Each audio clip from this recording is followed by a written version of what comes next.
विजय प्रकाश पांडे जी। राधे राधे। राधे राधे महाराज जी। श्री हरिवंश महाराज जी, ठाकुर कुंज बिहारी की कृपा से पिछले 6 वर्ष से ब्रिजरज की सेवा का अवसर मिला था। आप प्रशासनिक महाराज जी सेवा अधिकारी हैं कहीं यहाँ। अब इन्हीं प्रिया प्रीतम की कृपा से कानपुर के लिए स्थानांतरण हो गया है। इस बीच आप सहित कई महान संतों का सानिध्य स्नेह मिला, जिनकी प्रेरणा से प्रभु के चरणों में रहने हेतु भक्ति भाव का तत्व गहरा हुआ। महाराज जी, देश काल वातावरण के प्रभाव से भक्ति प्रवृत्ति गाढ़ी होती गई, किंतु किसी अन्य स्थान पर ब्रज के बाहर वृंदावन जैसा वातावरण नहीं मिलना।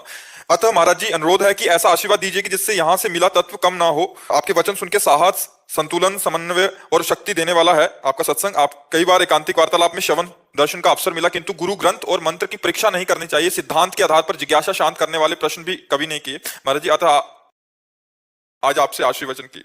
हाँ, हमारी तो यही प्रार्थना है कि जैसे लोभी पुरुष धन का विस्मरण नहीं कर सकता, कामी पुरुष कामनी का चिंतन नहीं त्याग सकता, ऐसे हम श्यामा श्याम का महत्व अपने हृदय में बैठा लें तो कहीं भी रहें, जहां राखो तहां रहो मान सुखरा से। भगवत ऋषि जी करें कि अब आप सर्वसमर्थ हो, जहां मुझे भेजोगे जाना पड़ेगा, जहां रखोगे वहां रहूंगा।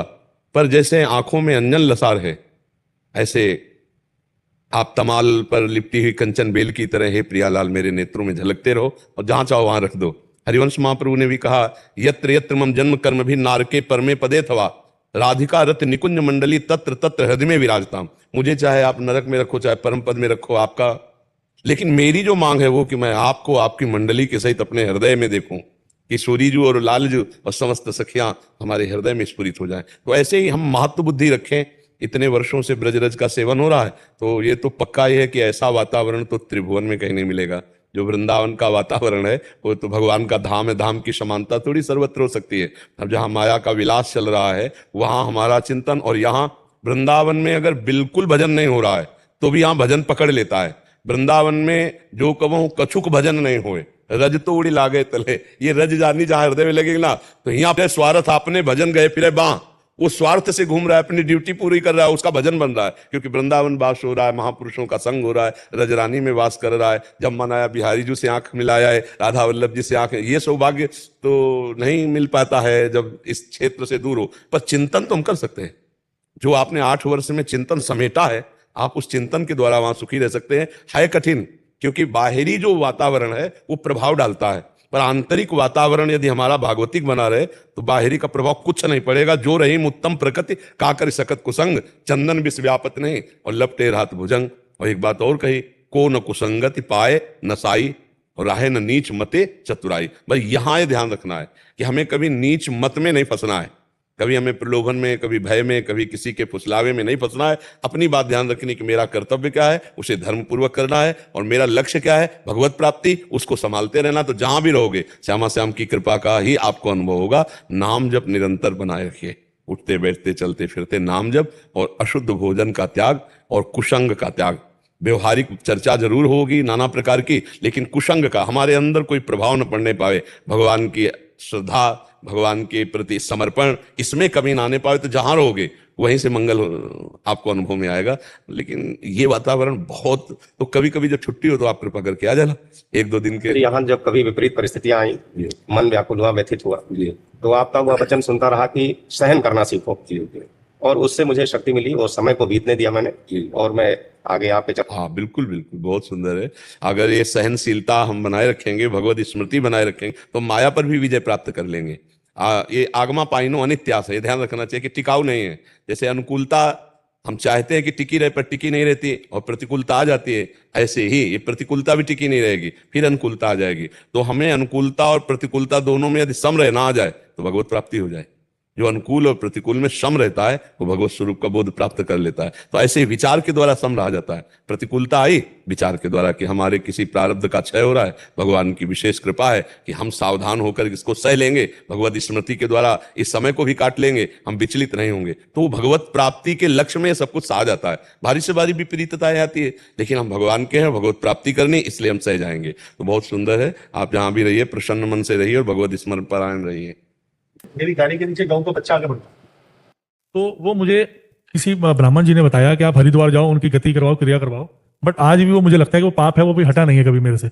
नहीं बच्चा, इसमें ये देखना है कि गाय के उस बच्चे पर आपने स्वयं चढ़ा दिया, अचानक आके वो गलती से चढ़ गया, पता भी नहीं लगा। और मतलब मैं गाड़ी पे जा रहा था और एकदम लेफ्ट में मैं दिखी नहीं, उस पर गाड़ी चढ़ गई। मतलब वो दौड़ के आया, बैठी थी, वो बैठी थी। तो आप क्या सावधानी रहे? इसे असावधानी कहा जाएगा, क्योंकि वो है अपराध। अगर मतलब हम जा रहे हैं रफ्तार से, अचानक कोई जीव आ जाता है तो हम कंट्रोल नहीं कर पाए, तो उसमें अपराध नहीं। लेकिन वो बैठा हुआ है तो हम इधर उधर आंख झांक क्यों किए? हमको अपने लक्ष्य पर ध्यान रखना चाहिए। तो चूक से जो चढ़ गए तो इसे अपराध कहते हैं, वही अपराध आपको जलन प्रदान कर रहा है। तो अगर हमारी राय से उस अपराध का मोचन श्रीमद् भागवत है।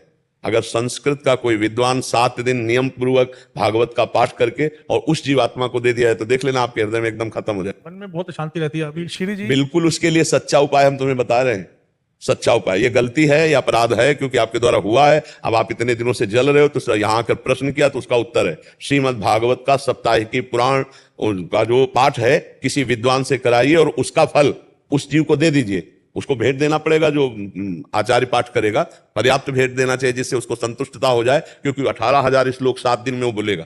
वो एक होती भागवत की श्लोक भी और फिर कथा वार्ता, तो तुम वो कथा वार्ता की बात न करा के घर में बुला करके उस पंडित के द्वारा 18,000 श्लोक का पाठ कराइए और वो आप उस गौ को दे दीजिए। त्रुटि गलती जीव से ही होती है, तो भगवान क्षमा करेंगे, भगवान बड़े कृपालु हैं। ये तो गौ हत्या है, बहुत भारी अपराध है, ये तो चैन नहीं लेने देगा, ये तो चैन। इसलिए अभी नहीं लेने देता श्री जी। फिर भी 5-7 दिन में हमें वृंदावन बुला लेते हैं, पर फिर भी मन में कहीं ना कहीं शांति रहती हाँ, अभी मतलब भगवत आश्रय लियो इसलिए नहीं तो बहुत गड़बड़ कर सकता है। ब्रह्म हत्या, गौ हत्या, ये बहुत खतरनाक अपराध है, तो इसका मार्जन कर डालो फटाक से। किसी भागवत पर जो संस्कृत में उनसे करवा के उस जीवात्मा को दे दो, ठीक है? हाँ, इससे बहुत लाभ मिल जाएगा और बहुत होश में रहना चाहिए। मतलब ये बहुत बड़ा अपराध है हमारे अपने धर्मानुसार। वो आराम कर रहा है, आप असावधानी से ऊपर चढ़ा दिए, तो पूरा का पूरा मतलब गलती है, इसमें थोड़ी भी चूक नहीं है। उधर से एक चूक होती है ना, कि जैसे हम रफ्तार से गाड़ी चल रहे हैं, अब कोई जानवर भागता हुआ एकदम आया, अब एकदम से कंट्रोल हो पाए, वो घटना घट गई, तो उसमें आपकी चूक के कम चांस है कि आप सावधानी पूर्वक चल रहे थे, दौड़ता हुआ एकदम आ गया, बचा नहीं पाए।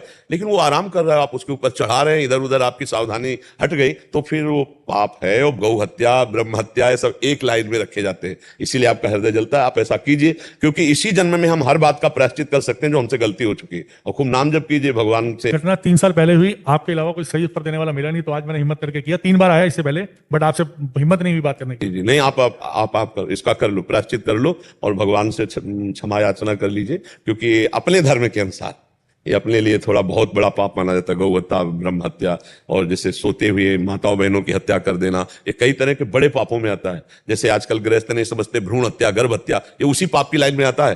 तभी तो गृहस्थी फिर छिन्न भिन्न होने लगती है, बड़े संकट आने लगते हैं। जो गर्भ हत्या कराई जाती है ना, भ्रूण हत्या, बहुत बड़ा पाप है, लेकिन आजकल लोग इसे खिलवाड़ समझ रहे हैं, और इसीलिए उनकी घर गृहस्थी आगे चल करके बड़े विघ्न को प्राप्त हो जाएगी, क्योंकि जब पाप अपना रंग लाता है तो विस्फोट पैदा कर देता है। तो अभी तो को भगवान सुरक्षित रखे, इसलिए आप उसका प्रायश्चित कर लीजिए।